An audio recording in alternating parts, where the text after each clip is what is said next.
Hello മക്കളെ, good afternoon. 2024-25 SSLC model എക്സാമും public എക്സാമൊക്കെ വെയിറ്റ് ചെയ്തുകൊണ്ടിരിക്കുന്ന മക്കളാണ്. നിങ്ങളുടെ പ്രീ മോഡലൊക്കെ കഴിഞ്ഞിരിക്കുന്ന സമയമാണ്. ചാപ്റ്റേഴ്സൊക്കെ ഏകദേശം പഠിച്ചു കഴിഞ്ഞിട്ടുണ്ടെന്ന് അറിയാം. എന്നാലും ഈ SSLC എക്സാമിന് നിങ്ങൾക്ക് സോഷ്യൽ സയൻസിൻ്റെ ഭാഗമായിട്ടുള്ള ജോഗ്രഫിയിൽ നിന്നും വരുന്ന ഏറ്റവും പ്രധാനപ്പെട്ട നിങ്ങൾ പഠിച്ചിരിക്കേണ്ട, നിങ്ങൾക്ക് A+ കരസ്ഥമാക്കാൻ വേണ്ടി നിങ്ങൾ പഠിച്ചിരിക്കേണ്ട ചില ഭാഗങ്ങൾ നമുക്ക് നോക്കാം. ഓരോ ചാപ്റ്ററിലെയും നിങ്ങളുടെ ഫോക്കസ് ഏരിയ ഒക്കെ വന്നിട്ടുണ്ട്. നമുക്ക് നോക്കാം മക്കളെ, ശ്രദ്ധിച്ചു കേൾക്കുക. നിങ്ങൾക്ക് ജോഗ്രഫിയിലുള്ള ചാപ്റ്റേഴ്സിനെ ചുരുക്കി A+ എത്തിക്കാനുള്ള കുറച്ച് പ്രധാനപ്പെട്ട ഭാഗങ്ങൾ മാത്രമേ നമ്മൾ ചർച്ച ചെയ്യുന്നുള്ളൂ. നോക്കിക്കോളൂ, നമുക്ക് ഫസ്റ്റ് ചാപ്റ്ററിലേക്ക് പോകാം. ഫസ്റ്റ് ചാപ്റ്ററിൻ്റെ പേരാണ് സീസൺസ് ആൻഡ് ടൈം. മക്കളെ, ഈ ചാപ്റ്റർ എന്ന് പറഞ്ഞു കഴിഞ്ഞാൽ ഓപ്ഷണൽ ചാപ്റ്ററാണ്. ഒന്നാമത്തെ ചാപ്റ്ററും രണ്ടാമത്തെ ചാപ്റ്ററും ജോഗ്രഫിയിൽ ഓപ്ഷണൽ ചാപ്റ്ററാണ്. 8 മാർക്കിന് ചോദ്യം ചോദിക്കുന്ന ചാപ്റ്ററാണ് ഫസ്റ്റ് ചാപ്റ്റർ. മക്കളെ, ഈ ചാപ്റ്ററിൽ ഈ കാണുന്ന ഭാഗങ്ങൾ മാത്രം പഠിച്ചു പോയി കഴിഞ്ഞാൽ 8 മാർക്ക് നിങ്ങൾക്ക് എന്താക്കാൻ പറ്റും, കരസ്ഥമാക്കാൻ പറ്റും. നോക്കിക്കോളൂ, ഫസ്റ്റ് പഠിക്കുന്നത് ഇക്കണോക്സിസ് ആണ്. ശ്രദ്ധിച്ചു നിൽക്കുക. ഈ ചാപ്റ്ററിൽ മുഴുവനായിട്ടും നമ്മൾ ചർച്ച ചെയ്യുന്നത് ക്ലൈമറ്റിനെ കുറിച്ചാണ്, കാലാവസ്ഥയെ കുറിച്ചിട്ടാണ്. മക്കളെ, എങ്ങനെയാണ് ആദ്യം നിങ്ങൾ മനസ്സിലാക്കേണ്ടത്, എങ്ങനെയാണ് കാലാവസ്ഥ മാറുന്നത്, എങ്ങനെയാണ് നമ്മുടെ ഋതുക്കൾ മാറുന്നത്, ക്ലൈമറ്റ് മാറുന്നത് എന്നുള്ളതാണ്. സീസൺസ് എങ്ങനെയാണ് ചേഞ്ച് ചെയ്യുന്നുള്ളതാണ്. മക്കളെ ശ്രദ്ധിക്കുക. ഫസ്റ്റ് നോക്കുന്നതാണ് ഇക്കണോക്സിസ്, വിഷുവങ്ങൾ എന്ന് പറയും.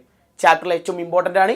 വിഷുവങ്ങൾ നോക്കണം. രണ്ടാമത്തത് സമ്മർ സോൾസ്റ്റൈസ്, അതായത് ഗ്രീഷ്മായനാന്തം. അടുത്തത് വിൻ്റർ സോൾസ്റ്റൈസ്, ഏറ്റവും ശൈത്യായനാന്തം എന്നും പറയും. ഇത് മൂന്നും ഇമ്പോർട്ടൻ്റ് ആണ്. ഇത് മൂന്നും നിങ്ങൾ സ്കൂൾ ക്ലാസ്സുകളിലൊക്കെ പഠിച്ചിട്ടുണ്ടാവും. ഒരു ഇത്തരത്തിൽ വരച്ച് സൂര്യൻ്റെ സ്ഥാനം അടയാളപ്പെടുത്തിയിട്ട് നിങ്ങൾ എന്ത് ചെയ്തിട്ടുണ്ടാവും, പഠിച്ചിട്ടുണ്ടാവും. മക്കളെ, നമ്മൾ നോക്കുന്നത് നോർത്തേൺ ഹെമിസ്ഫിയറത്തെ ഉത്തരാർദ്ധ ഗോളത്തിലെ കാര്യത്തെക്കുറിച്ച് മാത്രമാണ്. അവിടുത്തെ കാലങ്ങളെക്കുറിച്ചും അവിടുത്തെ സീസൺസിനെ കുറിച്ചും മാത്രമേ നമ്മൾ പഠിക്കുന്നുള്ളൂ. സൂര്യൻ്റെ സ്ഥാനം നോക്കിയിട്ട്, സണ്ണിൻ്റെ പൊസിഷൻ നോക്കിയിട്ട് അത് മനസ്സിലാക്കാൻ നിങ്ങൾക്ക് സാധിക്കണം. അത് മനസ്സിലാക്കാൻ സാധിച്ചാൽ ഇതിൽ നിന്നിരുന്ന ഇക്നോക്സിസ് ആയിക്കോട്ടെ, സമ്മർ സോൾസ്റ്റൈസ് ആയിക്കോട്ടെ, വിൻ്റർ സോൾസ്റ്റൈസ് ആയിക്കോട്ടെ, മൂന്നും നിങ്ങൾക്ക് ആൻസർ ചെയ്യാൻ പറ്റും. വിഷുവങ്ങളും ഗ്രീഷ്മായനാന്തവും ശൈത്യായനാന്തവും നിങ്ങൾക്ക് എന്ത് ചെയ്യാൻ പറ്റും, ആൻസർ ചെയ്യാൻ പറ്റും. മക്കളെ, നെക്സ്റ്റിലേക്ക് നോക്കാം. നമുക്ക് ഉത്തരായനം ആൻഡ് ദക്ഷിണായനം. മലയാളത്തിലും ഇംഗ്ലീഷിലും എന്തിനാ പറയാ, ഉത്തരായനം ആൻഡ് ദക്ഷിണായനം. നമുക്കറിയാൻ പറ്റും. അതും ഇമ്പോർട്ടൻ്റ് ആണ്. സിമ്പിളായിട്ട് മാർക്ക് ഉണ്ടാക്കാൻ പറ്റുന്ന ഒരു ഭാഗമാണ് ഉത്തരായനം ആൻഡ് ദക്ഷിണായനം. നെക്സ്റ്റ് ലോക്കൽ ടൈം പഠിച്ചിരിക്കണം, ഇൻ്റർനാഷണൽ ഡേറ്റ് ലൈൻ പഠിച്ചിരിക്കണം, ഇന്ത്യൻ സ്റ്റാൻഡേർഡ് ടൈം പഠിച്ചിരിക്കണം, ലാസ്റ്റ് ടൈം കാൽക്കുലേഷൻ പഠിച്ചിരിക്കണം. ഇത്രയും പഠിച്ചു കഴിഞ്ഞാൽ നിങ്ങളുടെ ആദ്യത്തെ ചാപ്റ്റർ എന്ത് ചെയ്തിട്ടുണ്ട്, അവസാനിച്ചിട്ടുണ്ട്. മക്കളെ, SSLC എഴുതാൻ പോകുന്ന മുൻ വർഷത്തെ വിദ്യാർത്ഥികളൊക്കെ പഠിക്കാൻ തിരഞ്ഞെടുക്കുന്ന ഒരു ചാപ്റ്റർ, 1ഉം 2ഉം ചാപ്റ്റർ ഓപ്ഷൻ ആവുന്ന സമയത്ത് അവർ സീസൺസ് ആൻഡ് ടൈമാണ് തിരഞ്ഞെടുക്കാറ്. കാരണം ഇതിൽ നിന്നാണ് മാർക്ക് സ്കോർ ചെയ്യാൻ ഒന്നുകൂടി എളുപ്പം എന്ന് പറയുന്നത്. നെക്സ്റ്റ് ചാപ്റ്ററിലേക്ക് നമുക്ക് പോകാം. മക്കളെ ശ്രദ്ധിച്ചു കേൾക്കുക. നെക്സ്റ്റ് ചാപ്റ്ററിൻ്റെ പേരാണ് ദ സോഴ്സ് ഓഫ് വിൻഡ്. മക്കളെ, കാറ്റിൻ്റെ ഉറവിടം തേടി എന്ന് പറയുന്ന ചാപ്റ്ററാണ് നമുക്ക് പഠിക്കാനുള്ളത്. ഈ ചാപ്റ്റർ ഓപ്ഷണൽ ചാപ്റ്ററാണ്. 8 മാർക്കിന് ക്വസ്റ്റ്യൻ ചോദിക്കുന്ന ചാപ്റ്ററാണ്. ഏതെങ്കിലും ഒരു ചാപ്റ്റർ നിങ്ങൾ എന്ത് ചെയ്താൽ മതി, പഠിച്ചാൽ മതി. നോക്കാം നമുക്ക് മക്കളെ. ആദ്യം പഠിക്കേണ്ടത് അറ്റ്മോസ്ഫിയറിക് പ്രഷർ, അന്തരീക്ഷ മർദ്ദത്തെ കുറിച്ചിട്ടാണ്. അറ്റ്മോസ്ഫിയർ പ്രഷർ, അന്തരീക്ഷ മർദ്ദം. അന്തരീക്ഷ മർദ്ദത്തെ ഇൻഫ്ലുവൻസ് ചെയ്യുന്ന ഫാക്ടേഴ്സ് ഉണ്ട്. Altitude, humidity, temperature. ഇത് മൂന്നും അറ്റ്മോസ്ഫിയറിക് പ്രഷറും തമ്മിലുള്ള ബന്ധത്തെക്കുറിച്ച് കൃത്യമായിട്ട് മനസ്സിലാക്കിയിട്ടേ നിങ്ങൾ എക്സാം ഹാളിലേക്ക് പോകാൻ പറ്റുള്ളൂ. അതായത് ആൾട്ടിറ്റ്യൂഡ്, ഉയരവും അന്തരീക്ഷ മർദ്ദവും, അതായത് അറ്റ്മോസ്ഫിയറിക് പ്രഷറുമായിട്ടുള്ള ബന്ധം, ഹ്യൂമിഡിറ്റി അറ്റ്മോസ്ഫിയർ പ്രഷറുമായിട്ടുള്ള ബന്ധം, ടെമ്പറേച്ചർ താപവും അറ്റ്മോസ്ഫിയർ പ്രഷറുമായിട്ടുള്ള ബന്ധം. ഇത് മൂന്നും മനസ്സിലാക്കിയിട്ടേ പോകാൻ പറ്റുള്ളൂ. അടുത്തത് ഇമ്പോർട്ടൻ്റ് ആയിട്ട് വരുന്നതാണ് ഗ്ലോബൽ പ്രഷർ ബെൽറ്റ്, ആഗോള മർദ്ദ മേഖലകൾ. ഇമ്പോർട്ടൻ്റ് ആണ്. 4 മർദ്ദ മേഖലകളും നിങ്ങൾ എന്ത് ചെയ്യണം, പഠിച്ചിട്ട് പോകണം. അതിൻ്റെ പ്രത്യേകതകളും നിങ്ങൾ പഠിച്ചിട്ട് പോകണം. അടുത്തത് factors influencing speed, direction of wind. മക്കളെ, വിൻഡിനെ കുറിച്ചാണ് പഠിക്കുന്നത്, കാറ്റിനെ കുറിച്ച് പഠിക്കണം. ആദ്യം അതിന് കാറ്റ് എന്താണ്, വിൻഡ് എന്താണെന്ന് പഠിക്കണം. മക്കളെ, അതിനുശേഷം അതിനെ ഇൻഫ്ലുവൻസ് ചെയ്യുന്ന ഫാക്ടേഴ്സ് ഉണ്ട്. 3 pressure gradient, Coriolis force, friction. ഇത് മൂന്നും അറിഞ്ഞിരിക്കണം. ഇത് മൂന്നും എക്സാമിന് എന്ത് ചെയ്യാറുണ്ട്, ചോദിക്കാറുണ്ട്. അടുത്തത് പ്ലാനറ്ററി വിൻസ്. പ്ലാനറ്ററി വിൻസിൽ പെടുന്നതാണ് മക്കളെ trade wins, westerlies, polar easterlies. ഇത് മൂന്നും ആവർത്തിച്ച് എക്സാമിന് ചോദിക്കാറുള്ളതാണ്. അടുത്തതായിട്ട് നമുക്ക് നോക്കാനുള്ളത് പീരിയോഡിക് വിൻസ് ആണ്. നോക്കിക്കോളി, പീരിയോഡിക് വിൻസിൽ സൗത്ത് വെസ്റ്റ് മൺസൂൺ വിൻസും നോർത്ത് ഈസ്റ്റ് മൺസൂൺ വിൻസും. മക്കളെ, ഇത് ഏറ്റവും കൂടുതൽ ചോദിച്ച് കണ്ടിട്ടുള്ളത് സൗത്ത് വെസ്റ്റ് മൺസൂൺ വിൻസ് ആണ്. അത് നിർബന്ധമായിട്ടും പഠിച്ചിരിക്കണം. സൗത്ത് വെസ്റ്റ് മൺസൂൺ വിൻസ് നിർബന്ധമായിട്ടും പഠിച്ചിരിക്കണം. അടുത്തത് സൈക്ലോൺസ് ആൻഡ് ആൻറ്റി സൈക്ലോൺസ്.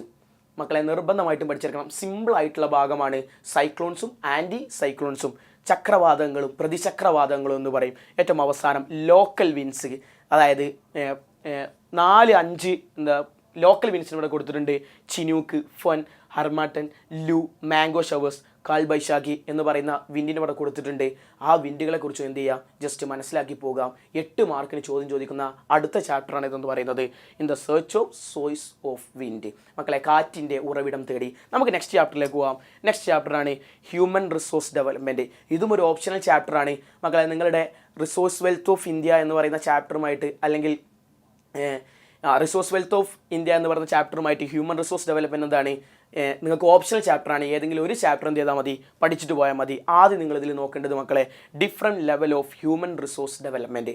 മക്കളെ ശ്രദ്ധിക്കുക, different level of human resource development എല്ലാ വർഷവും പരീക്ഷ പേപ്പറിൽ കാണുന്ന ഒരു ക്വസ്റ്റ്യനാണ്. അതായത് നമ്മൾ സ്വന്തമായിട്ട് ആദ്യം എന്ത് ചെയ്യണം, ഹ്യൂമൻ റിസോഴ്സ് ഡെവലപ്മെൻറ്റ് ചെയ്യാൻ പരിശ്രമിക്കണം. അത് കഴിഞ്ഞിട്ട് ഫാമിലി, അത് കഴിഞ്ഞിട്ട് ഇൻസ്റ്റിറ്റ്യൂഷൻ, അത് കഴിഞ്ഞിട്ട് നാഷൻ എന്ന് പറയുന്ന ഒരു 4 പോയിന്റ് ഉണ്ട്. ആ 4 പോയിന്റ് പഠിച്ചിട്ട് പോവുക. 3 മാർക്കിൻ്റെയോ 4 മാർക്കിൻ്റെയോ ക്വസ്റ്റ്യൻ ആയിട്ട് എന്ത് ചെയ്യാറുണ്ട്, ചോദിച്ച് കണ്ടിട്ടുണ്ട്. നെക്സ്റ്റ് നോക്കാം മക്കളെ. അതിന് ഹ്യൂമൻ റിസോഴ്സ് ഡെവലപ്മെൻറ്റിന് 2 തരത്തിലുള്ള ഫീച്ചേഴ്സ് ഉണ്ട്, ക്വാണ്ടിറ്റേറ്റീവ് ഫീച്ചേഴ്സും ക്വാളിറ്റേറ്റീവ് ഫീച്ചേഴ്സും. ശ്രദ്ധിക്കുക, അതിനു മുമ്പ് പറയാനുള്ളത് മക്കളെ, ഹ്യൂമൻ റിസോഴ്സ് ഡെവലപ്മെൻറ്റിൻ്റെ അഡ്വാൻറ്റേജസ് ഉണ്ട്, നിർബന്ധമായിട്ടും പഠിച്ചെടുക്കണം. ഇതിൽ ഞാൻ ഇൻക്ലൂഡ് ചെയ്തിട്ടില്ല, ശ്രദ്ധിച്ചു കേൾക്കുക. ഹ്യൂമൻ റിസോഴ്സ് ഡെവലപ്മെൻറ്റിൻ്റെ അഡ്വാൻറ്റേജ്, അതായത് മനുഷ്യ വിഭവശേഷി വികസിച്ചാലുള്ള അഡ്വാൻറ്റേജ് എന്തൊക്കെയാണ് എന്നുള്ളത് ചോദിക്കാറുണ്ട്. നിർബന്ധമായിട്ടും അത് എന്ത് ചെയ്യണം, നോക്കിയിട്ട് പോകണം, അത് പഠിച്ചിട്ട് പോകണം. നെക്സ്റ്റ് നോക്കുക മക്കളെ, ക്വാണ്ടിറ്റേറ്റീവ് ഫീച്ചേഴ്സും ക്വാളിറ്റേറ്റീവ് ഫീച്ചേഴ്സും. അതിൽ ക്വാണ്ടിറ്റേറ്റീവ് ഫീച്ചേഴ്സ് എന്ന് പറഞ്ഞു കഴിഞ്ഞാൽ നമുക്ക് എണ്ണി തിട്ടപ്പെടുത്താൻ കഴിയുന്ന ഫീച്ചേഴ്സാണ് മക്കളെ. അതിൻ്റെ ടൈപ്സ് മാത്രം നിങ്ങൾ പഠിച്ചാൽ മതി.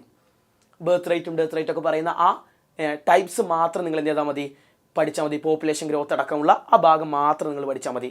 ബട്ട് അടുത്തത് പറയുന്നത് മക്കളെ, ക്വാളിറ്റേറ്റീവ് ഫീച്ചേഴ്സ്. ആ ക്വാളിറ്റേറ്റീവ് ഫീച്ചേഴ്സിൽ ഹെൽത്തും എഡ്യൂക്കേഷനും ഇമ്പോർട്ടൻ്റ് ആണ്. ഹെൽത്തും എഡ്യൂക്കേഷനും ഇമ്പോർട്ടൻ്റ് ആണ്. അതിൻ്റെ എല്ലാ മേഖലകളിലും പഠിക്കണം മക്കളെ. എഡ്യൂക്കേഷൻ എങ്ങനെയാണ് ഹ്യൂമൻ റിസോഴ്സ് ഡെവലപ്മെൻറ്റ് കൊണ്ടുവരുന്നത്, നമ്മൾ എഡ്യൂക്കേഷൻ സെക്ടറിൻ്റെ പോരായ്മകൾ എന്തൊക്കെയാണ് നമ്മൾ അതിനു വേണ്ടി ഇംപ്ലിമെൻറ്റ് ചെയ്തിട്ടുള്ള പ്രൊജക്റ്റുകൾ എന്നടക്കമുള്ള എല്ലാ കാര്യങ്ങളും എഡ്യൂക്കേഷനിൽ പഠിക്കണം. അതേപോലെ തന്നെ ഹെൽത്ത് കൊണ്ടുവരുന്ന ഹ്യൂമൻ റിസോഴ്സ് ഡെവലപ്മെൻറ്റ് എങ്ങനെയാണ്, അതുപോലെ തന്നെ നമ്മുടെ നാട്ടിൽ ഇംപ്ലിമെൻറ്റ് ചെയ്തിട്ടുള്ള പ്രൊജക്റ്റ് ഏതൊക്കെയാണ്, അഡ്വാൻറ്റേജ് ഏതൊക്കെയാണെന്നുള്ളത് എന്ത് ചെയ്യണം, പഠിച്ചിരിക്കണം.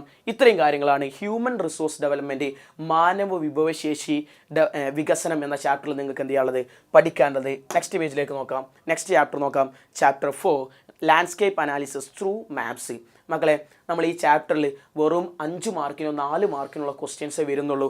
അതിനനുസരിച്ചുള്ളതേ ഇതിൽ എന്ത് ചെയ്യാനുള്ളൂ, പഠിക്കാനുള്ളൂ. ശ്രദ്ധിക്കുക, ഇതിൽ ആദ്യം പഠിക്കാനുള്ളത് യൂസ് ഓഫ് ടോപ്പോഗ്രഫിക്കൽ മാപ്സ്, ധരാതലീയ ഭൂപടങ്ങളുടെ ഉപയോഗം. ശ്രദ്ധിച്ചു കേൾക്കുക, യൂസ് ഓഫ് ടോപ്പോഗ്രഫിക്കൽ മാപ്സ്, ധരാതലീയ ഭൂപടങ്ങളുടെ ഉപയോഗം. എന്താണ് ടോപ്പോഗ്രഫിക്കൽ മാപ്സ് അല്ലെങ്കിൽ ധരാതലീയ ഭൂപടങ്ങൾ ആദ്യം മനസ്സിലാക്കണം, അതിൻ്റെ യൂസസും പഠിച്ചിരിക്കുക. Next symbols and colours. മക്കളെ, നമ്മൾ മാപ്പിൽ യൂസ് ചെയ്യുന്ന കുറേ സിമ്പിൾസ് ഉണ്ട്, അതുപോലെ തന്നെ കുറേ കളേഴ്സ് ഉണ്ട്. അത് ഇമ്പോർട്ടൻ്റ് ആയിട്ട് മനസ്സിലാക്കിയിരിക്കണം. എന്നാലേ നമുക്ക് എന്ത് ചെയ്യാൻ പറ്റുള്ളൂ, ഗ്രിഡ് ചെയ്യാൻ പറ്റുള്ളൂ. ഗ്രിഡ് ചെയ്താൽ നിങ്ങൾക്ക് കിട്ടാൻ പോകുന്നത് മക്കളെ 4 മാർക്കിൻ്റെ ക്വസ്റ്റ്യൻ ആയിരിക്കും ഗ്രിഡിൻ്റെ ക്വസ്റ്റ്യൻ വരിക. ഈ ചാപ്റ്ററിൽ നിന്ന് ഒരു കൊല്ലം വെറും ഗ്രിഡ് മാത്രം ചോദിച്ച വർഷങ്ങളുണ്ട്. അപ്പോൾ അത് മനസ്സിലാവണമെന്നുണ്ടെങ്കിൽ, ഗ്രിഡ് നിങ്ങൾക്ക് ചെയ്യണമെന്നുണ്ടെങ്കിൽ നിങ്ങൾക്ക് സിമ്പിൾസ് ആൻഡ് കളേഴ്സ് എന്ത് ചെയ്തിരിക്കണം, അറിഞ്ഞിരിക്കണം. അതുകൊണ്ടാണ് ഇത് ഇമ്പോർട്ടൻ്റ് ആവുന്നത്. ശ്രദ്ധിച്ച് കേൾക്കുക, ഗ്രിഡിൻ്റെ ക്വസ്റ്റ്യൻ വരും. അതിന് നിങ്ങൾക്ക് ഈസ്റ്റിങ്സും നോർത്തിങ്സും അറിഞ്ഞിരിക്കണം. എന്നാൽ നിങ്ങൾക്ക് എന്തറിയാൻ പറ്റും, ഗ്രിഡിൻ്റെ മാർക്ക് സിമ്പിളായിട്ട് 4 മാർക്ക് നിങ്ങൾക്ക് നേടിയെടുക്കാൻ പറ്റും. ഏറ്റവും അവസാനം കോണ്ടൂർ ലൈൻസ്. കോണ്ടൂർ ലൈൻസിനെ കുറിച്ച് മക്കളെ, അതിൽ നിങ്ങൾ പഠിച്ചിരിക്കേണ്ടത് എന്താണ് കോണ്ടൂർ ലൈൻസ്, ആ കോണ്ടൂർ ലൈൻസിൽ നിന്നും നമുക്ക് അസസ് ചെയ്യാൻ പറ്റുന്ന, മനസ്സിലാക്കാൻ പറ്റുന്ന കാര്യങ്ങൾ എന്തൊക്കെയാണ് എന്നുള്ള പോയിന്റുകളാണ് നിങ്ങൾ കോണ്ടൂർ ലൈൻസിൽ മനസ്സിലാക്കി വെക്കേണ്ടത്. ഇതോടുകൂടി ചാപ്റ്റർ 4 അവസാനിച്ചു. നെക്സ്റ്റ് ചാപ്റ്ററിലേക്ക് പോയി നോക്കാം.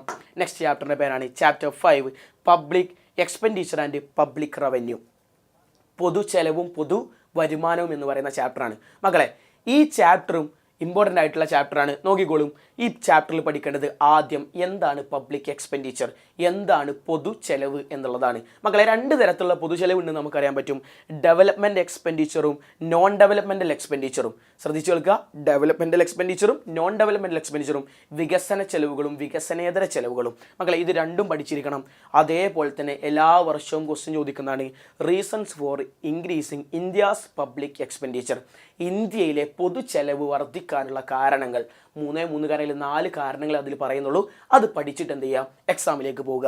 നെക്സ്റ്റ് പറയുന്നുണ്ട് ടാക്സ് റവന്യൂ ഉണ്ട്, നോൺ ടാക്സ് റവന്യൂ ഉണ്ട്. നമുക്ക് റവന്യൂ വരുന്നുണ്ട് മക്കളെ. നമ്മൾ പറഞ്ഞു public expenditure and public revenue ആണ്. രണ്ട് തരത്തിലുള്ള റവന്യൂ ആണ് നമുക്കുള്ളത്. ടാക്സ് റവന്യൂ ഉണ്ട്, നോൺ ടാക്സ് റവന്യൂ ഉണ്ട്. മക്കളെ ടാക്സ് റവന്യൂവിൽ നിങ്ങൾ പഠിക്കേണ്ടത് ഡയറക്റ്റ് ടാക്സിനെ കുറിച്ച് പഠിക്കണം. ഡയറക്റ്റ് ടാക്സിൻ്റെ വിധങ്ങൾ പഠിക്കണം. നമുക്ക് ആകെ 2 കാര്യങ്ങൾ പഠിക്കാനുള്ളൂ.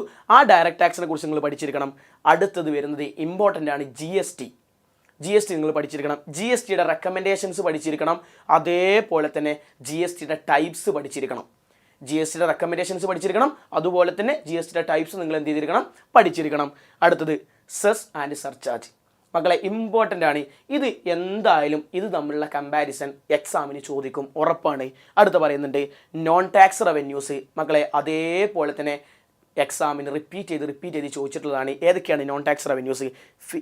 ഫീസ് ഉണ്ട്, ഫൈൻ ആൻഡ് പെനാൽറ്റീസ് ഉണ്ട്, ഗ്രാൻസ് ഉണ്ട്, ഇൻട്രസ്റ്റ് ഉണ്ട്, പ്രോഫിറ്റ് ഉണ്ട്.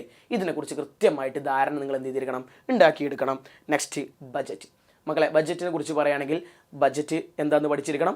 അതിൻ്റെ ടൈപ്സ് പഠിച്ചിരിക്കണം. 3 ടൈപ്സ് ഉണ്ട്. ആ 3 ടൈപ്പുകൾ പഠിക്കുക, ബഡ്ജറ്റിന് മാർക്ക് ഉണ്ടാക്കുക. അടുത്ത ഫിസിക്കൽ പോളിസിയുടെ ഗോൾസ് പഠിച്ചിരിക്കണം. ഫിസിക്കൽ പോളിസി എന്താണെന്നും പഠിച്ചിരിക്കണം. അതോടുകൂടി എന്താ അവസാനിച്ചു മക്കളെ? Chapter 5 public expenditure and public revenue എന്ന് പറഞ്ഞിട്ടുള്ള ചാപ്റ്റർ അവസാനിച്ചു. നെക്സ്റ്റ് ചാപ്റ്ററിലേക്ക് പോകാം. ചാപ്റ്റർ 6. ചാപ്റ്റർ 6 എന്ന് പറയുന്നതാണ് eyes in the sky and analyse of information. മക്കളെ ശ്രദ്ധിച്ചെടുക്കുക. ഈ ചാപ്റ്റർ 4 മാർക്കിനോ 5 മാർക്കിനോ ക്വസ്റ്റ്യൻ ചോദിക്കുന്ന ചാപ്റ്ററാണ്. ഇതും ഓപ്ഷണൽ ചാപ്റ്ററാണ്. ശ്രദ്ധിച്ചു കേൾക്കുക. ഒന്നാമത്തേതാണ് ഇതിൽ പഠിച്ചിരിക്കുന്നത് റിമോട്ട് സെൻസിങ് എന്താണെന്ന് പഠിച്ചിരിക്കണം. വിദൂര സംവേദനം എന്താണെന്നുള്ളത് പഠിച്ചിരിക്കണം. ആ വിദൂര സംവേദനത്തിൽ തന്നെ ബേസ്ഡ് സോഴ്സ് ഓഫ് എനർജി. മക്കളെ എനർജിയെ ബേസ് ചെയ്തുകൊണ്ട്, സോഴ്സ് ഓഫ് എനർജിയെ ബേസ് ചെയ്തുകൊണ്ട് നമ്മൾ 2 തരംതിരിച്ചിട്ടുണ്ട്. ആ രണ്ടും നിങ്ങൾ കൃത്യമായിട്ട് പഠിച്ചിരിക്കണം. രണ്ടാമത്തത് ബേസ്ഡ് ഓൺ പ്ലാറ്റ്ഫോം. 3 തിരിച്ചിട്ടുണ്ട്. ആ 3 എന്ത് ചെയ്യണം? പഠിച്ചിരിക്കണം. അതിലേറ്റവും ഇമ്പോർട്ടൻ്റ് ആണ് ഏരിയൽ ടോപ്പോഗ്രഫി. നിർബന്ധമായിട്ട് എന്ത് ചെയ്തിരിക്കണം?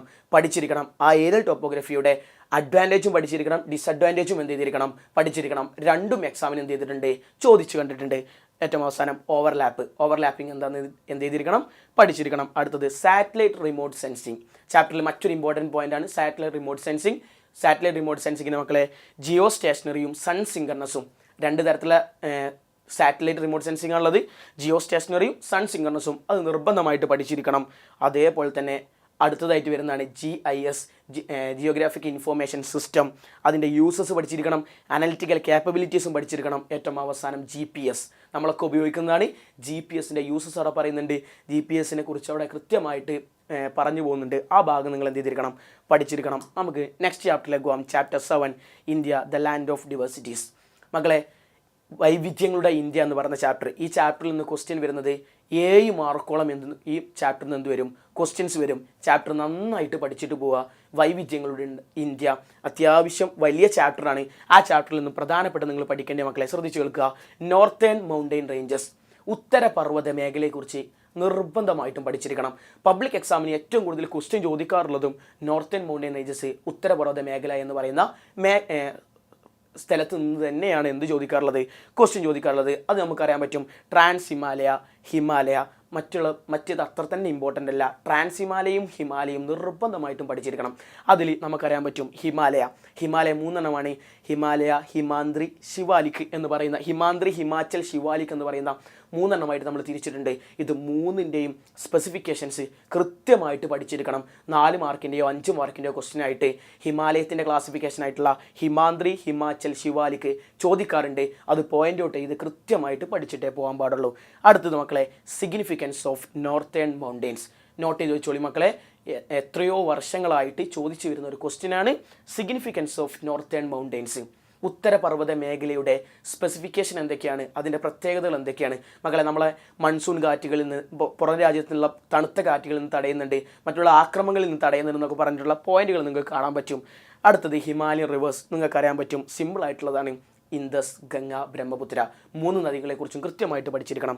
അടുത്തത് നോർത്തേൺ ഗ്രേറ്റ് പ്ലെയിൻസ്, അതായത് ഉത്തരമഹാസമതലത്തെക്കുറിച്ച് തന്നെയാണ് എന്ത് പറയുന്നത്? The granary of India. നമ്മൾ എന്ത് ചെയ്യണം? ഇന്ത്യയുടെ ധാന്യപ്പുര. ഈ 2 ഭാഗങ്ങൾ ജസ്റ്റ് നോട്ട് ചെയ്തിട്ട് പോവുക. ഒരു 3 മാർക്കിൻ്റെ ക്വസ്റ്റ്യനോ 4 മാർക്കിൻ്റെ ക്വസ്റ്റ്യനോ അവിടുന്ന് എന്ത് ചെയ്യണം? നിങ്ങൾ പ്രതീക്ഷിക്കണം. അവസാനം നമ്മൾ പഠിച്ചിട്ടുള്ള ക്ലൈമറ്റ് മക്കളെ. ക്ലൈമറ്റിൽ പ്രധാനപ്പെട്ട് നോക്കുന്നത് സൗത്ത് വെസ്റ്റ് മൺസൂണും. ഇവിടെ ഒന്നും കൂടി ഉണ്ട്. റീട്രീറ്റിംഗ് മൺസൂൺ സീസൺ, മൺസൂണിൻ്റെ പിൻവാങ്ങൽ, അത് നിർബന്ധമായിട്ടും പഠിച്ചിട്ട് എന്ത് ചെയ്യാൻ പാടുള്ളൂ, പോകാൻ പാടുള്ളൂ. ഈ റീട്രീറ്റിംഗ് മൺസൂൺ സീസൺ, മൺസൂണിൻ്റെ വിടവാങ്ങൽ എന്ത് ചെയ്യാറുണ്ട്, നോർത്ത് ഈസ്റ്റ് മൺസൂൺ സീസൺ എന്നറിയപ്പെടാറുണ്ട്. 2 തരത്തിൽ അതിൻ്റെ ക്വസ്റ്റ്യൻ വരാറുണ്ട്, പഠിച്ചിട്ട് പോവുക. നെക്സ്റ്റ് നോക്കാം നമുക്ക് മക്കളെ. അടുത്ത ചാപ്റ്ററാണ് chapter 8, resource wealth of India. മക്കളെ ഇത് ഓപ്ഷണൽ ചാപ്റ്ററാണ്, ബട്ട് ഇതിൽ നമുക്ക് എത്ര മാർക്കിൻ്റെ ക്വസ്റ്റ്യൻ വരുന്നുണ്ട്, 7 മാർക്കോളം ക്വസ്റ്റ്യൻ വരുന്നുണ്ട്. നിർബന്ധമായിട്ടും പഠിച്ചിരിക്കേണ്ട ചാപ്റ്ററാണ് മക്കളെ. ആദ്യം പഠിക്കേണ്ടത് വിളവെടുപ്പ് കാലമാണ്, അല്ലെങ്കിൽ നമ്മുടെ നാട്ടിലുള്ള ക്രോപ്പിംഗ് സീസൺസ് ആണ്. 3 തരത്തിലുള്ള സീസൺസാണ് നമുക്കറിയാൻ പറ്റും. ഖാരിഫ്, റാബി, സയ്യിദ്. അവിടെ ഉണ്ടാവുന്ന വിളകൾ അത് ഏത് മാസമാണ് തുടങ്ങുന്നത്, ഏത് മാസമാണ് അവസാനിക്കുന്നത് എന്നുള്ളത് നിങ്ങൾ കൃത്യമായിട്ട് എന്ത് ചെയ്തിരിക്കണം, പഠിച്ചിരിക്കണം. നെക്സ്റ്റ് ആ അഗ്രികൾച്ചറൽ ക്രോപ്സിൽ ഫുഡ് ക്രോപ്സ്, ക്യാഷ് ക്രോപ്സിന് അത്ര തന്നെ ഇമ്പോർട്ടൻസ് ഇല്ല. ഫുഡ് ക്രോപ്സിൽ 3 നിങ്ങൾ എന്ത് ചെയ്തിരിക്കണം, പഠിച്ചിരിക്കണം. അത് 3 എന്ത് ചെയ്യാറുണ്ട്, ചോദിക്കാറുണ്ട്. അടുത്തത് മിനറൽസിൽ മക്കളെ അയനോര് ചോദിക്കാറുണ്ട്, മാഗ്നീസ് ചോദിക്കാറുണ്ട്, കോള് ചോദിക്കാറുണ്ട്, പെട്രോളിയം ചോദിക്കാറുണ്ട്. ഇത് 4 പരീക്ഷകളിൽ എന്ത് ചെയ്തിട്ടുണ്ട്, കണ്ടുവരുന്നതാണ്. അടുത്തത് non conventional source of energy. മക്കളെ നമ്മൾ ആരും നോട്ട് ചെയ്യാതെ പോകുന്നൊരു ഭാഗമാണ്, ചെറിയൊരു ഭാഗമാണ് non conventional source of energy. പാരമ്പര്യേതര ഊർജ്ജ സ്രോതസ്സുകൾ, സോളാർ എനർജി, ടൈഡൽ എനർജി, അതുപോലെ തന്നെ വേവ് എനർജി, വിൻഡ് എനർജി എന്നൊക്കെ പറഞ്ഞിട്ടുള്ള ഭാഗം അത് കൃത്യമായിട്ട് പഠിച്ചിട്ട് പോകണം. അതൊരു 3 മാർക്കിൻ്റെ ക്വസ്റ്റ്യൻ ആയിട്ട് എന്ത് ചെയ്യാറുണ്ട്, ചോദിക്കാറുണ്ട്. പാരമ്പര്യേതര ഊർജ്ജ സ്രോതസ്സുകൾ അല്ലെങ്കിൽ non conventional source of energy പഠിച്ചിട്ടല്ലാതെ പോകരുത്. ഏറ്റവും അവസാനം വാട്ടർ ട്രാൻസ്പോർട്ടിൻ്റെ അഡ്വാൻറ്റേജ്, ജലഗതാഗതത്തിൻ്റെ അഡ്വാൻറ്റേജ്. ചീപ്പാണ്, കാർഗോക്ക് യൂസ് ചെയ്യുന്നുണ്ട് എന്ന് പറഞ്ഞിട്ടുള്ള പോയിന്റുകളുണ്ട് മക്കളെ. ഇൻ്റർനാഷണൽ ട്രേഡിന് ഏറ്റവും അനുയോജ്യമായിട്ടുള്ള മാർഗ്ഗമാണ് എന്ന് പറഞ്ഞിട്ടുള്ളൊരു 4 പോയിന്റ് ഉണ്ട്. വാട്ടർ ട്രാൻസ്പോർട്ടിൽ അത് പഠിച്ചിരിക്കുക. 4 വേസ് ഉണ്ട്, ഇമ്പോർട്ടൻ്റ് അല്ല. ഇൻലാൻഡ് മറൈൻ ഉണ്ട്, ഇമ്പോർട്ടൻ്റ് അല്ല. ജസ്റ്റ് നോക്കിയിട്ട് എന്ത് ചെയ്യുക, പോകുക. വാട്ടർ ട്രാൻസ്പോർട്ടിൻ്റെ അഡ്വാൻറ്റേജ് നിർബന്ധമായിട്ടും പഠിച്ചിട്ട് നിങ്ങൾ എന്തിലേക്ക് പോകാൻ പാടുള്ളൂ, എക്സാം ഹാളിലേക്ക് പോകാൻ പാടുള്ളൂ. നെക്സ്റ്റ് നോക്കിക്കോളൂ മക്കളെ, ചാപ്റ്റർ 9 ആണ്. നോക്കിക്കോളിയും എന്താ പറഞ്ഞത്, ഫിനാൻഷ്യൽ ഇൻസ്റ്റിറ്റ്യൂഷൻസ് ആൻഡ് സർവീസസ്. മക്കളെ ഇമ്പോർട്ടൻ്റ് ആയിട്ടുള്ള ചാപ്റ്ററാണ്, ഓപ്ഷണൽ ചാപ്റ്ററാണ്. ബട്ട് നിങ്ങൾക്ക് ഇതിൽ നിന്ന് 6 മാർക്കിന് 7 മാർക്കിന് എന്ത് ചോദിക്കുന്നുണ്ട്, ക്വസ്റ്റ്യൻ ചോദിക്കുന്നുണ്ട്. നോക്കിക്കോളിയും ഇവിടെ ആദ്യം പഠിക്കേണ്ടത് റിസർവ് ബാങ്കിനെ കുറിച്ചിട്ടാണ്. റിസർവ് ബാങ്കിൻ്റെ ഫങ്ഷൻസ് ഇമ്പോർട്ടൻ്റ് ആണ്, പഠിക്കാതെ പോകരുത്. റിസർവ് ബാങ്കിൻ്റെ ഫങ്ഷൻസ് പഠിച്ചിട്ടേ പോകാൻ പാടുള്ളൂ മക്കളെ. അടുത്തത് ബാങ്ക്സ് എന്താണെന്ന് പഠിക്കണം. ഏതൊക്കെ തരത്തിലുള്ള ബാങ്ക്സ് എന്ന് നമുക്കറിയാൻ പറ്റും. കൊമേഴ്ഷ്യൽ ബാങ്ക്സിൽ പെട്ടതാണ് cooperative banks, developmental banks, specialised banks. ഇതിനെക്കുറിച്ചൊക്കെ നിങ്ങൾ അറിഞ്ഞിരിക്കണം. അടുത്തത് നോൺ ബാങ്കിങ് ഫിനാൻഷ്യൽ ഇൻസ്റ്റിറ്റ്യൂഷൻസ്. അതിൽ പെടുന്നതാണ് mutual fund institutions, insurance companies, non banking financial companies. മക്കളത് അത്ര ഇമ്പോർട്ടൻ്റ് അല്ല, ബട്ട് കോഓപ്പറേറ്റീവ് ബാങ്ക്സിനെ കുറിച്ചൊക്കെ നിങ്ങൾ എന്ത് ചെയ്തിരിക്കണം, നിർബന്ധമായിട്ടും പഠിച്ചിരിക്കണം. അടുത്താണ് growth of banks in India. Important ആണ്, പഠിച്ചിരിക്കണം. എക്സാമിന് ചോദിക്കുന്നതാണ്. അതിൻ്റെ ഫസ്റ്റ് ബേസ് പഠിച്ചിരിക്കണം, സെക്കൻഡ് ബേസ് പഠിച്ചിരിക്കണം, തേർഡ് ബേസും നിങ്ങൾ എന്ത് ചെയ്തിരിക്കണം, പഠിച്ചിരിക്കണം. അടുത്ത് നോക്കിക്കോളിയും ഫങ്ഷൻ ഓഫ് കൊമേഴ്ഷ്യൽ ബാങ്ക്സ്. മക്കളെ കൊമേഴ്ഷ്യൽ ബാങ്ക്സിൻ്റെ ഫങ്ഷൻസ് എന്തൊക്കെയാണ് നോക്കിക്കോളിയും. അവിടെ കാണാൻ പറ്റും അക്സെപ്റ്റിംഗ് ഡെപ്പോസിറ്റും പ്രൊവൈഡിങ് ലോൺസും. രണ്ടുമാണ് എന്തെന്ന് പറയുന്നത് അതിൻ്റെ ഫങ്ഷൻസ് എന്ന് പറയുന്നത്.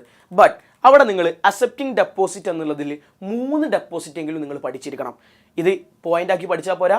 എന്താണ് സേവിങ് ഡെപ്പോസിറ്റ് എന്നറിയണം, എന്താണ് കറണ്ട് ഡെപ്പോസിറ്റ് എന്നറിയണം, എന്താണ് ഫിക്സഡ് ഡെപ്പോസിറ്റ് എന്ന് ചെയ്യണം, നിങ്ങൾക്കറിയണം. ശ്രദ്ധിച്ച് കേൾക്കുക. ഫങ്ഷൻസ് ഓഫ് കൊമേഴ്ഷ്യൽ ബാങ്ക്സിന് 2 പ്രധാനപ്പെട്ട ഫങ്ഷൻസ് ആണുള്ളത്. അക്സെപ്റ്റിംഗ് ഡെപ്പോസിറ്റും അതുപോലെ തന്നെ പ്രൊവൈഡിങ് ലോൺസും. മക്കളെ അതിൽ അക്സെപ്റ്റിംഗ് ഡെപ്പോസിറ്റിൽ സേവിങ് ഡെപ്പോസിറ്റ്, കറണ്ട് ഡെപ്പോസിറ്റ്, അതുപോലെ തന്നെ ഫിക്സഡ് ഡെപ്പോസിറ്റ് എന്നിവയെക്കുറിച്ച് കൃത്യമായിട്ടുള്ള ധാരണ നിങ്ങൾക്ക് വേണം. ഏറ്റവും അവസാനം ഇലക്ട്രോണിക് ബാങ്കിങ്, അതായത് ഇ ബാങ്കിങ്ങും കോർ ബാങ്കിങ്ങും തമ്മിലുള്ള ഡിഫറൻസ് പരീക്ഷയ്ക്ക് ചോദിക്കാറുണ്ട്. ശ്രദ്ധിച്ചു കേൾക്കുക. ഇലക്ട്രോണിക് ബാങ്കിങ്ങും കോർ ബാങ്കിങ്ങും തമ്മിലുള്ള ഡിഫറൻസ് എന്തിനു ചോദിക്കാറുണ്ട്, എക്സാമിന് ചോദിച്ചു കണ്ടിട്ടുണ്ട്. ഏറ്റവും അവസാനം ഫങ്ഷൻസ് ഓഫ് കോഓപ്പറേറ്റീവ് ബാങ്ക്സ്. സിമ്പിളായിട്ടുള്ള കുറച്ച് പോയിന്റ്സ് ഉണ്ട്. ലോണുകൾ പ്രൊവൈഡ് ചെയ്യുക, അവരുടെ നിക്ഷേപങ്ങൾ സ്വീകരിക്കുക എന്നൊക്കെ പറഞ്ഞിട്ടുള്ളൊരു 4 പോയിന്റ് പഠിക്കാനുണ്ട്. ആ പോയിന്റ് കൂടി പഠിച്ചു പോവുക. ചാപ്റ്റർ 9 അവസാനിച്ചു മക്കളെ. അടുത്ത ചാപ്റ്ററിലേക്ക് പോവാം. ഏറ്റവും അവസാനത്തെ ചാപ്റ്ററാണ് കൺസ്യൂമർ സാറ്റിസ്ഫാക്ഷൻ ആൻഡ് പ്രൊട്ടക്ഷൻ. അതായത് ഉപഭോക്താവ് സംതൃപ്തിയും സംരക്ഷണവും എന്ന് പറയുന്ന ചാപ്റ്ററാണ്. ഈ ചാപ്റ്റർ ഒരു 3-4 ക്വസ്റ്റ്യൻസ് മാത്രം നിങ്ങൾ പഠിച്ചു പോയി കഴിഞ്ഞാൽ ഈ ചാപ്റ്റർ മുഴുവനായിട്ട് നിങ്ങൾക്ക് മാർക്ക് ഉണ്ടാക്കാൻ പറ്റും. ഫസ്റ്റ് ക്വസ്റ്റ്യൻ ആണ്, find out the different aspects that consumer expects why purchasing products and using services. സാധനങ്ങൾ വാങ്ങുമ്പോഴും സേവനങ്ങൾ ഉപയോഗപ്പെടുത്തുമ്പോഴും ഉപഭോക്താവ് പ്രതീക്ഷിക്കുക കാര്യങ്ങൾ എന്താണെന്ന് കണ്ടെത്തുക. അതായത് ഒരു ഉപഭോക്താവ് ഒരു സാധനം വാങ്ങുന്ന സമയത്ത് അദ്ദേഹം എന്തൊക്കെയാണ് അതിൽ നിന്ന് പ്രതീക്ഷിക്കുന്നത് എന്നാണ് ചോദിച്ചിട്ടുള്ളത്. 4 പോയിന്റുകൾ ടെസ്റ്റുകൾ വന്നിട്ടുണ്ട്, അത് മാത്രം പഠിച്ചു പോവുക. അതാണ് ഒന്നാമത്തെ ക്വസ്റ്റ്യൻ. രണ്ടാമത്തെ ക്വസ്റ്റ്യൻ നമുക്ക് നോക്കാം മക്കളെ. Identify the various circumstances where the consumers are exploited or cheated. എന്ന് പറയുന്നത് ഉപഭോക്താക്കൾ ചൂഷണം ചെയ്യപ്പെടുകയോ കബളിപ്പിക്കപ്പെടുകയോ ചെയ്യുന്ന സന്ദർഭങ്ങൾ കണ്ടെത്തുക. അതായത് ഒരു ഉപഭോക്താവ് ഒരു സാധനം പർച്ചേസ് ചെയ്യുന്ന ആൾ അദ്ദേഹം ചീറ്റ് ചെയ്യുന്നതും അതുപോലെ തന്നെ അദ്ദേഹത്തെ കബളിപ്പിക്കപ്പെടുന്നതുമായിട്ടുള്ള സാഹചര്യങ്ങൾ ഏതൊക്കെയാണ് എന്നുള്ളതാണ് ചോദിക്കുന്നത്. അതായത് ചീപ്പ് ക്വാളിറ്റി പ്രൊഡക്റ്റ് കൊടുക്കുക, വിലയിൽ കളങ്കം വരുത്തുക എന്നൊക്കെ പറഞ്ഞിട്ടുള്ള കുറച്ച് പോയിന്റുകൾ എന്ത് ചെയ്തിട്ടുണ്ട്, പഠിച്ചു പോയിട്ടുണ്ട്. സിമ്പിളായിട്ട് മാർക്ക് ഉണ്ടാക്കാൻ പറ്റുന്ന ചാപ്റ്ററാണ്. കുറച്ച് പോയിന്റുകൾ നമുക്കറിയാവുന്ന പോയിന്റുകളാണ്. ജസ്റ്റ് ഒന്ന് നോക്കി വെക്കുക, പോവുക. നെക്സ്റ്റ് ഒരു ക്വസ്റ്റ്യൻ കൂടി പറയുന്നുണ്ട്, ഫീച്ചേഴ്സ് ഓഫ് കൺസ്യൂമർ കോഡ്സ്. മക്കളെ, ഒരു കൺസ്യൂമർക്ക് എന്തെങ്കിലും ഒരു പരാതി ഉണ്ടെങ്കിൽ അതിനെ സമീപിക്കാനായിട്ട് കൺസ്യൂമർ കോർട്ടുകൾ നമ്മുടെ നാട്ടിലുണ്ട്. അതിൻ്റെ ഫീച്ചേഴ്സ് എന്താണെന്ന് കൂടി നിങ്ങൾ പഠിച്ചേക്കണം. Write the names of department institutions working for the protection of consumers industry. ഉപഭോക്താവിൻ്റെ സംരക്ഷണത്തിനും അവരുടെ ഇൻട്രസ്റ്റുകൾ കാത്തു സൂക്ഷിക്കുന്നതിനും വേണ്ടിയിട്ട് നിരവധി ഇൻസ്റ്റിറ്റ്യൂഷൻസ് ഇന്ത്യയിൽ പ്രവർത്തിക്കുന്നുണ്ട്. അതിൻ്റെ ഉദാഹരണങ്ങൾ മാത്രം പഠിച്ചു പോയാൽ മതി. ഏതാണെന്ന് നിങ്ങൾ എഴുതി വെക്കേണ്ട ആവശ്യമില്ല, എന്താണത് വിവരിച്ച് എഴുതി വെക്കേണ്ട ആവശ്യമില്ല. ഏതാണെന്നുള്ളത് മാത്രം പഠിച്ചു പോവുക. കുറച്ച് ഉദാഹരണങ്ങൾ കൊടുത്തിട്ടുണ്ട്. Legal metrology department, drugs control department, food and safety department എന്നൊക്കെ പറഞ്ഞിട്ടുള്ള പോയിന്റ് കൊടുത്തിട്ടുണ്ട്. ഈ 3-4 ക്വസ്റ്റ്യൻസ് എന്ത് ചെയ്താൽ മതി, ലാസ്റ്റ് ചാപ്റ്ററിൽ പഠിച്ചാൽ മതി. മക്കളെ, ഇതാണ് നിങ്ങൾക്ക് ജോഗ്രഫിയുടെ എക്സാമിന് വരാൻ പോകുന്ന മേഖലകൾ. ക്വസ്റ്റ്യൻ ഈ ഭാഗങ്ങളിൽ നിന്നായിരിക്കും കൂടുതലായിട്ടും വരിക. കഴിഞ്ഞ വർഷങ്ങളിലെ പ്രീവിയസ് ഇയർ ക്വസ്റ്റ്യൻ പേപ്പർ നോക്കിയാൽ നിങ്ങൾക്ക് കാണാൻ പറ്റും. ഈ മേഖലയിൽ നിന്ന് എന്ത് ചെയ്തിട്ടുള്ളൂ, ചോദിച്ചു കണ്ടിട്ടുള്ളൂ. ഭാഗങ്ങളൊക്കെ പഠിച്ച് എല്ലാ സബ്ജക്റ്റുകളും കൃത്യമായി പഠിച്ച് SSLCയിൽ നല്ല മാർക്ക് വാങ്ങി നിങ്ങൾ വിചാരിക്കുന്ന സ്കൂളുകൾ ലഭിച്ച് ഭാവി നിങ്ങളുടെ പഠനത്തിന് ഇതൊരു വലിയ മുതൽക്കൂട്ടാവട്ടെ എന്ന് മാത്രം പ്രാർത്ഥിച്ചുകൊണ്ട് ആശംസിച്ചുകൊണ്ട് താങ്ക് യു.